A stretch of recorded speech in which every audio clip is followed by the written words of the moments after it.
नमस्कार दोस्तों, स्वागत है आप सभी का माला ग्लोबल स्टडीज पर। मैं हूं माला यादव। दोस्तों, आज का टॉपिक है एलसीएम और एचसीएफ। बच्चों, एलसीएम और एचसीएफ निकालने की कई विधियां हैं, उसको जानने के कई तरीके हैं, लेकिन एलसीएम और एचसीएफ होता क्या है ये पहले जानना जरूरी है। तो एलसीएम पर बात होगी। तो एलसीएम यानी कि लोएस्ट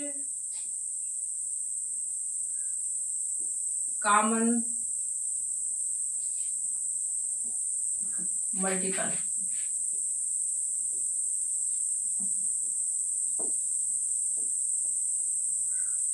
अंग्रेजी में इसको लोएस्ट कॉमन मल्टीपल कहते हैं और हिंदी में बोलते हैं लघुत्तम समापवर्त।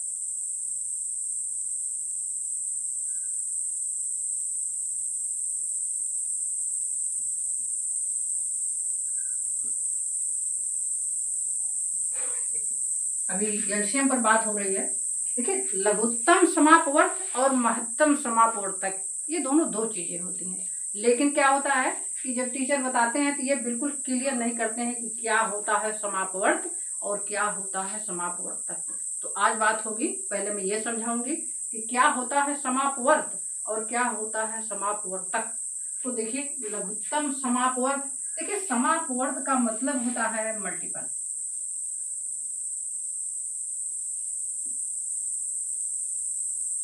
आप देखते हैं कि एलसीएम में मल्टीपल लिखा होता है, समापवर्त का मतलब क्या होता है मल्टीपल।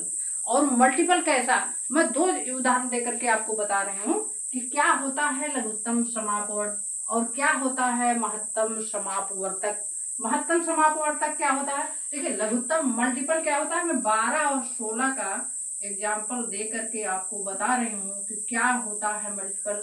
12 का मल्टीपल 12, 12 दूनी 24, 12 तिया 36, 12 चौक 48, 12 पच्चीस 60, 12 छः 72। ये चलता जाता है इनफाइनाइट, ये कभी इसका अंत नहीं होता है। 16, 16 दूनी 32, 16 तिया 48, 16 चौका 64, 16 पच्चीस 80। ये चलता जाता है, ये भी इसका कोई अंत नहीं होता है।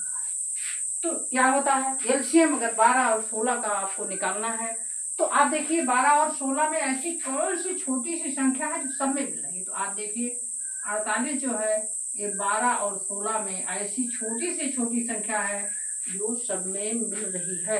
और कोई संख्या, देखिए एलसीएम का मतलब है जो छोटी से छोटी संख्या मिल रही। मिलने को तो बहुत सारी संख्याएं आगे मिलेंगी, आगे आप पहाड़ा लिखते जाइए और बहुत सारी संख्याएं आगे मिलेंगी, इसकी कोई बात नहीं। लेकिन आपको लोएस्ट देखना है। आपको क्या देखना है, लोएस्ट कॉमन मल्टीपल देखना है। तो आपने देखा कि 12 और 16 का लोएस्ट कॉमन मल्टीपल क्या है, ये है 48। तो 12 और 16 का जो लोएस्ट कॉमन मल्टीपल है यानी कि एलसीएम है वो है 48। और देखिए एचसीएफ, जिसको आप लिखते हैं एचसीएफ यानी कि हाईएस्ट कॉमन मल्टीपल।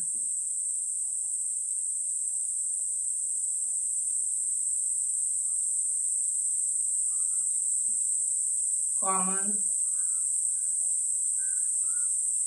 फैक्टर,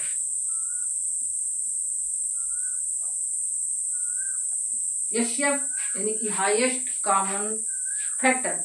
और फैक्टर क्या होता है, फैक्टर का मतलब होता है गुणनखंड, इन इसको लिखते हैं महत्तम समापवर्तक।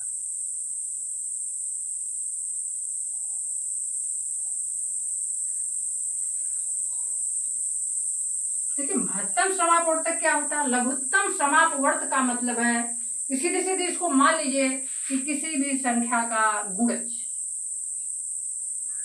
और महत्तम समापवर्तक, समापवर्तक फैक्टर का मतलब होता है, सीधे सीधे मानिए फैक्टर का मतलब होता है गुणनखंड।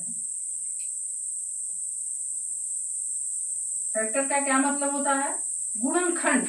गुणनखंड फैक्टर क्या होता है, मान लीजिए 12 और 16 का, यही हम एग्जाम्पल फिर आपके सामने रखते हैं 12 और 16 का।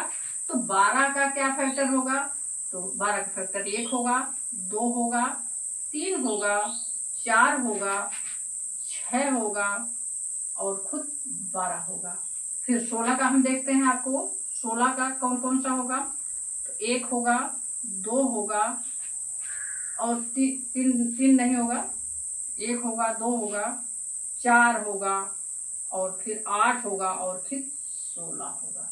ये भी देखिए, जो गुणनखंड होता है, जो फैक्टर होता है, वो इसकी एक लिमिट होती है। आप खुद ना बताइए कि इससे आगे कौन सी संख्या है जो 12 और 16 को काटेगी।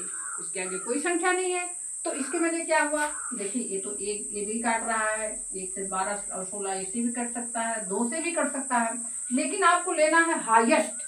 आपको लेना है हाईएस्ट। तो हाईएस्ट कॉमन फैक्टर क्या हो जा 12 का और 16 का हाईएस्ट कॉमन फैक्टर क्या हो जा रहा है, हाईएस्ट कॉमन फैक्टर हो जा रहा है 4।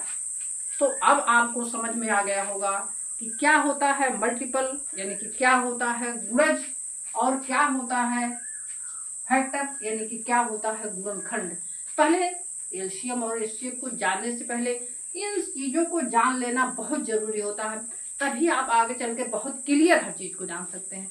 नहीं तो बस किसी में घोलते रहें, पता नहीं चलता है। बहुत से बच्चे बहुत से हाई स्कूल इंटर में पहुंच जाते हैं, उनसे क्लियर करने को कहिए कि क्या होता है फैक्टर और क्या होता है मल्टीपल, तब वो क्लियर नहीं कर पाते हैं। लेकिन जब आप ये चीज क्लियर कर लेंगे कि क्या होता है मल्टीपल और क्या होता है फैक्टर, तो आप हर सवाल को बड़ी आसानी से लगा सकते हैं। तो चलिए आगे चलते हैं और बात करेंगे क्योल और एलसीएम की बात करेंगे। इसके अलावा एचसीएफ की बात इसके बाद होगी। तो एलसीएम की बात हम करते हैं और उसका थोड़ा सा आपको हम परिभाषा लिखा देते हैं। इसके बाद कुछ सवाल जो कितनी विधियों से हल होता है वो बताएंगे, और उसके एक एक एग्जाम्पल भी लेकर के हम आपको सवाल हल कराएंगे, ताकि एलसीएम आपका बहुत बेसिक से क्लियर हो जाए। फिर हाई लेवल का तो आप लगा ही लेंगे, हम बताएंगे आप लगाएंगे। देखिए